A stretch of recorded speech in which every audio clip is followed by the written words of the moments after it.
Welcome back to another episode of Rock Boys Football, a way too early discussion around what we're going to see USC do in this spring transfer portal window. And you feel like that spring transfer portal window is going to be very active for USC. They got a brand new front office coming into this program. I would predict that, spring practice kind of a evaluation point for this new staff, for this new front office, get a feel for, hey, what do we have on this roster? Where on this roster do we need to look to improve heading into 2025? And I think you're going to see USC really address those, for lack of better terms, concerns in that spring transfer portal window. I want to open up the conversation, say, all right, let's look at this roster. Let's take a look at some positions we could see USC maybe want to go improve, and then talk about some names that could be available for USC as well.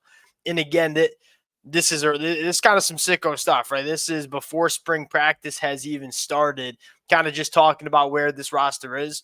Would love to hear from the USC fans in the comments section. It's going to be a fun next couple of weeks. We're going to go through spring practice. We're going to see this program address some concerns in that spring transfer portal window. Can't thank the USC fans enough for rocking with it. If y'all do enjoy the content, consider subscribing to the channel. Much more importantly, let it fly in the comments section in terms of what positions you would like, and not only what positions, but what kind of players would you like to see USC go out and grab going into the 2025 season. Now, I want to start on the offensive side of the football, and I want to start along the lines of scrimmage. I think, to me, you're going to go into 2025 with a very real chance that true freshman Hassan Longstreet is going to be your quarterback one, regardless of who's starting at quarterback. You want to make sure the pieces are around the quarterback position going into 2025. I think it starts on the offensive line. And I think they made some nice additions with a guy like Janoir Reed, who I think is going to be a very good plug-and-play center. A guy like DJ Wingfield, who can either play guard or play right tackle. The biggest question mark for me is at right tackle. I look at the inside of the offensive line, even though Emmanuel Pregnant goes to Oregon, I think USC will just be fine on the inside of the offensive line. I look at the left tackle position. I feel like USC feels really good about Elijah Page. There are two concerns. One, what the right tackle position looks like. And then secondly, the depth on this offensive line. And Chad Bowden taking over this USC program from a roster management standpoint, he's going to want to be deep along the lines of scrimmage. You look at Notre Dame last year, a ton of injuries on the offensive line, and that depth, kind of saved the season for Notre Dame up front. You'd probably want to address depth, and you probably want to evaluate what you have at right tackle. And I actually am okay with USC not going out and addressing the tackle position in the winter portal window. Hey, let's wait and see. Let's see what Tobias Raymond is. Let's see what Justin T is going into year two, and then we can evaluate if we want to go out and bring in another right tackle to compete in fall practice. If there is that situation, I would really take a look at former five-star offensive tackle Samson Okunlola, who's going into year three with Miami, who is probably still on the outside looking in terms of a starting role for Miami going into 2025. Look, when you start going into year three, that's when these guys want to get on the football field. And if that's not going to happen with Samson Okunlola, this would be a great fit for for USC. For a couple of different reasons. One, this kid is extremely talented. I remember talking about him coming out of high school, big body, who's a good athlete with a wrestling background. He's a box checker in terms of what you're looking for. Now, some injuries have slowed down that development. I'm not ready to sell my stock on Samson Okunlola. And if he does want to hit the transfer portal, and if USC is still looking for a starting caliber right tackle, this one to me would make a lot of sense. And then probably just some depth. Again, outside of that right tackle position, I think USC feels good about their starting five. But you probably want to have 6, 7, 8, 9 guys that you trust on the offensive line to play for you throughout a season. I'm not sure if USC's at that number quite yet. Now, going back to the depth chart, another position that I could see USC potentially going out and trying to address is that wide receiver room.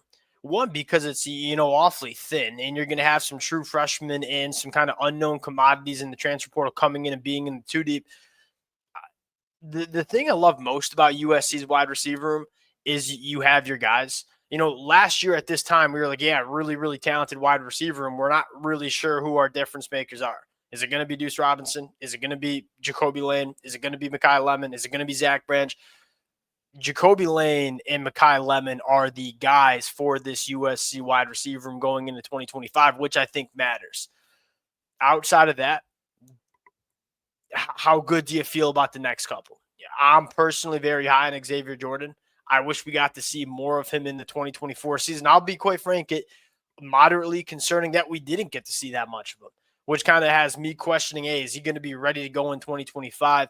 I really do like Jay Fair as just a solid rotational piece in the wide receiver room.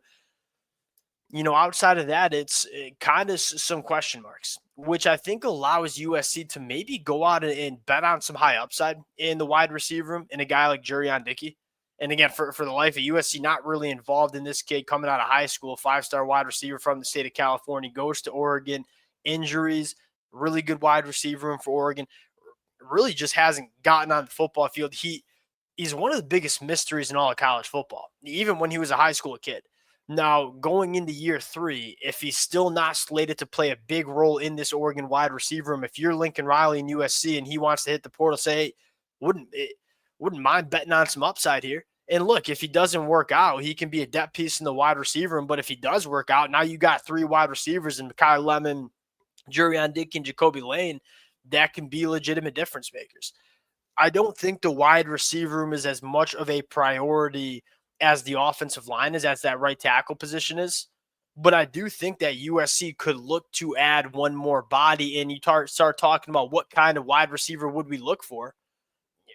Give me a wide receiver with some high upside, a guy that can be a depth piece, but also gives you some of that starting caliber upside that Jurion Dickey certainly gives to any wide receiver room he'll go to.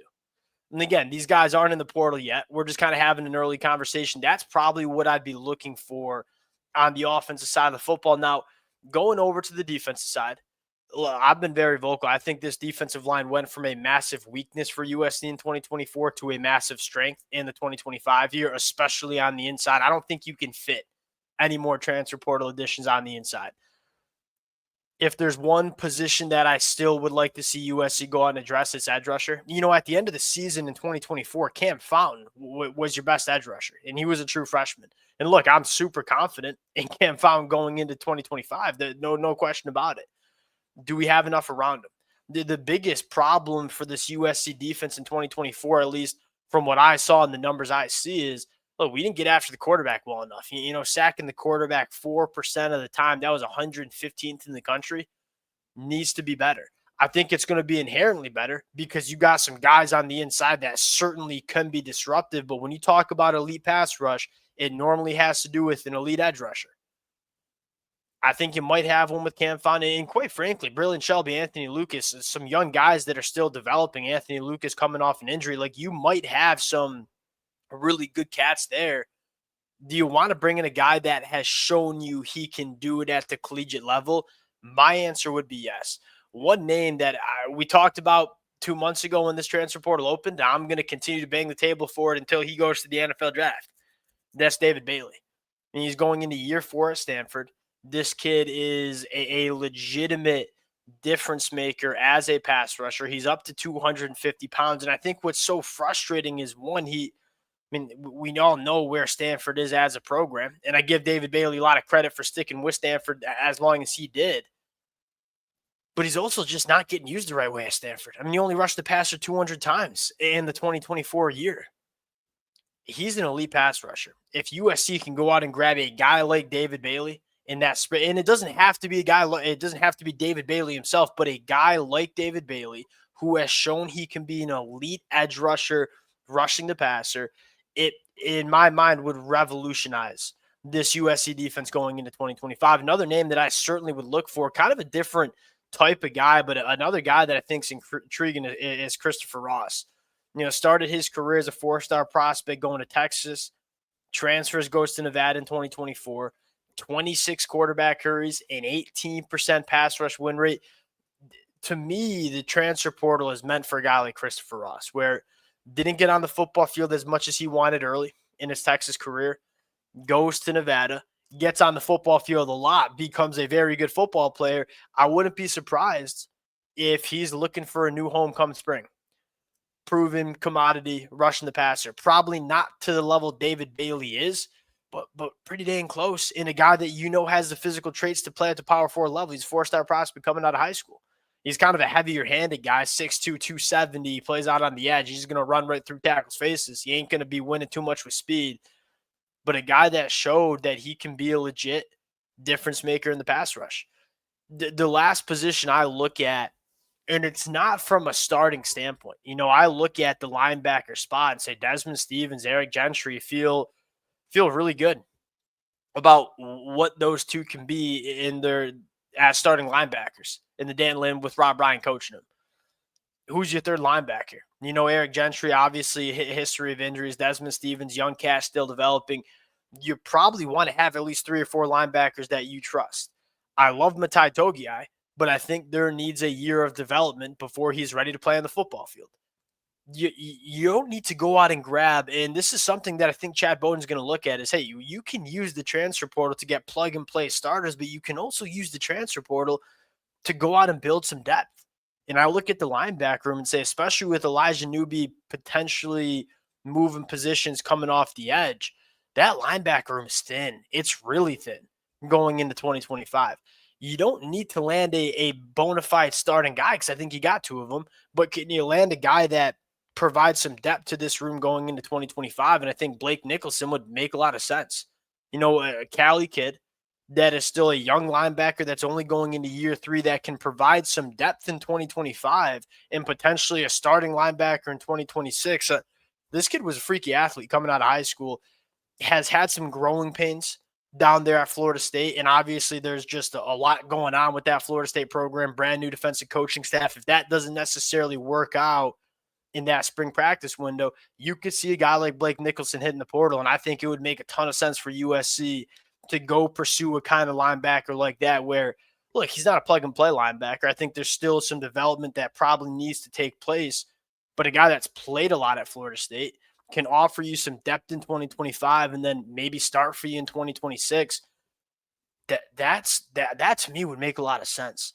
I am very excited to see what USC decides to do in the spring transfer portal window. You get the feeling that with this front office finally taking form, they're going to have a very organized, calculated approach in terms of how they want to build this roster going into 2025. We'll see what they decide to do. A lot of this conversation we just had is going to be significantly altered as we go through spring practice and get a sense for, hey, who are the guys that are stepping up? What are the positions that we need to address? Going to be a really fun next couple of weeks and months. We'll obviously continue to update this conversation as it goes. We'll sign out there. Appreciate you guys rocking with it. USC fans, let it fly in the comment section, and we'll talk to y'all later. Peace.